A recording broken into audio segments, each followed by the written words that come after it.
Savez-vous qu'il existe un rituel d'équipe excessivement simple à mettre en place et pourtant extrêmement efficace pour améliorer le fonctionnement de votre équipe? Ce rituel sous-coté, peu de managers y pensent et pourtant il peut vraiment changer l'ambiance de travail, vos habitudes et in fine l'efficacité collective. Ce rituel, vous l'aurez peut-être deviné, s'appelle la rétrospective.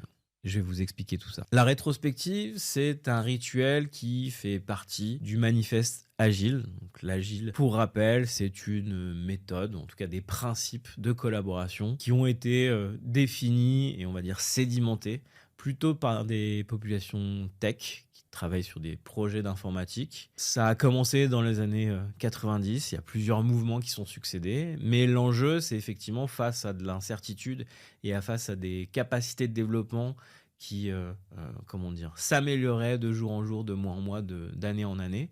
En fait, c'était très très dur d'estimer la charge de travail et surtout avoir un fonctionnement projet trop figé, c'est passer à côté d'opportunités liées à ces nouvelles technologies, liées à l'augmentation de la puissance de calcul.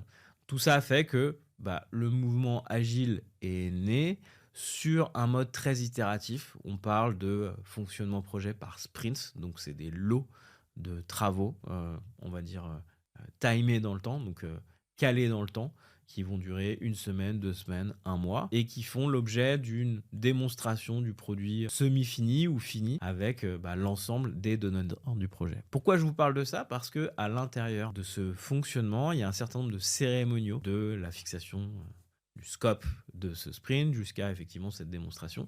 Et il y en a un qui s'appelle la rétrospective, qui est super intéressant. Pourquoi il est super intéressant et qu'est-ce que c'est que cette rétrospective? C'est un moment à la fin de chaque sprint, donc à la fin de chaque unité de travail collectif, où on va réfléchir ensemble, non pas à ce qu'on a fait comme travail, mais à comment on l'a fait. Et notamment, comment on peut améliorer notre façon de travailler en équipe. Il y a plein de modalités pour animer ça. C'est un point qui peut durer un quart d'heure, une demi-heure, 45 minutes, 1 heure dans certains cas.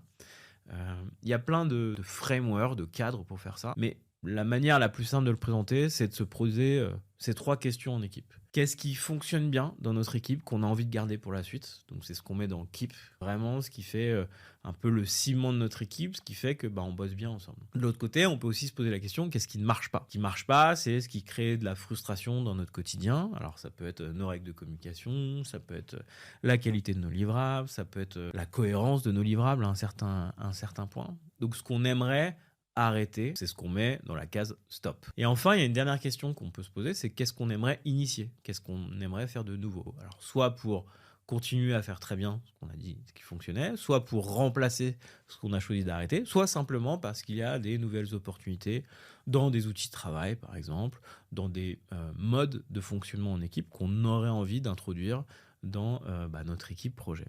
Ça, c'est ce qu'on va mettre dans la case Start. Pourquoi c'est intéressant? Parce que ça permet régulièrement de lever la tête du guidon et de se poser les bonnes questions sur comment on a envie de travailler ensemble et comment on peut améliorer notre façon de travailler ensemble. C'est super intéressant aussi parce que ça va responsabiliser les personnes autour de vous dans votre équipe et leur faire prendre conscience que en fait le bon fonctionnement de l'équipe, c'est pas que du ressort du manager.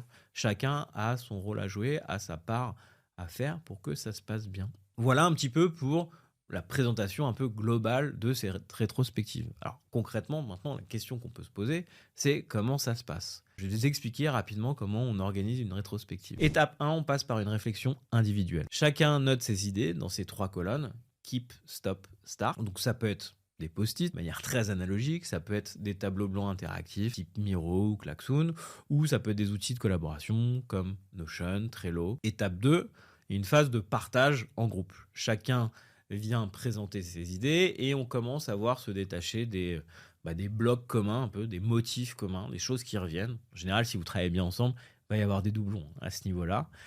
C'est super intéressant de donner la parole à tout le monde. Alors si vous êtes nombreux dans l'équipe, vous pouvez peut-être faire une étape intermédiaire, c'est à 2, vous faites un premier filtre, donc vous mettez les gens en binôme, et après chaque binôme vient présenter à l'ensemble de l'équipe ce qu'ils ont retenu comme élément important. Le point important là-dessus, c'est qu'effectivement, ces blocs qui vont ressortir, l'idée c'est d'en faire des vrais sujets de discussion et de mettre derrière des plans d'action concrets.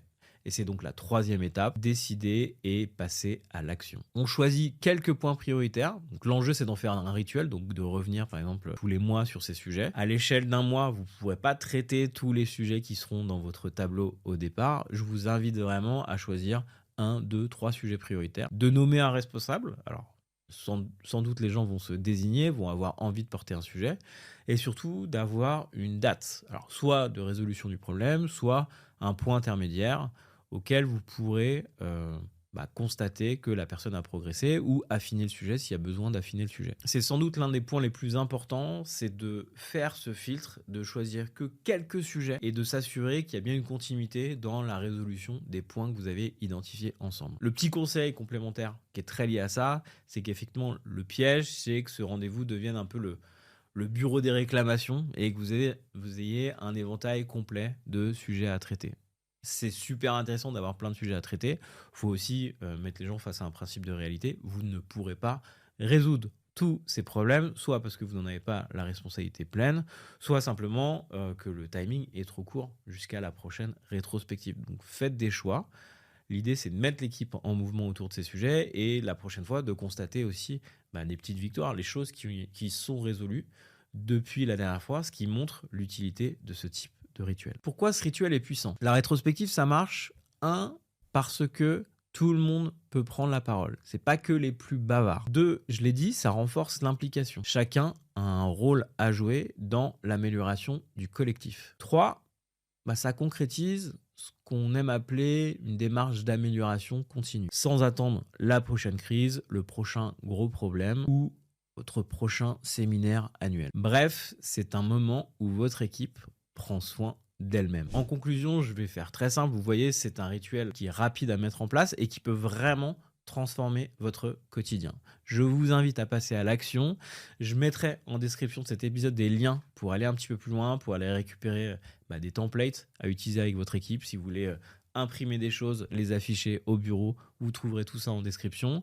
Si vous voulez renforcer votre management et aller un petit peu plus loin, je vous mettrai aussi un lien vers un webinaire où on fait un point complet sur les leviers à votre disposition dans votre prise de poste pour justement créer ce cadre d'amélioration continue dans votre équipe. Vous pouvez mettre un commentaire, me dire si vous utilisez déjà la rétrospective ou si vous avez prévu de l'utiliser. Si vous utilisez d'autres modalités de rétrospective que le Keep, Stop, Start, dites-le moi aussi. Il y a plein d'autres méthodes. Il y a le modèle KISS, il y a le modèle DAKI. Enfin voilà, ça m'intéresse de savoir ce que vous utilisez. En attendant, je vous souhaite une très bonne journée. À bientôt.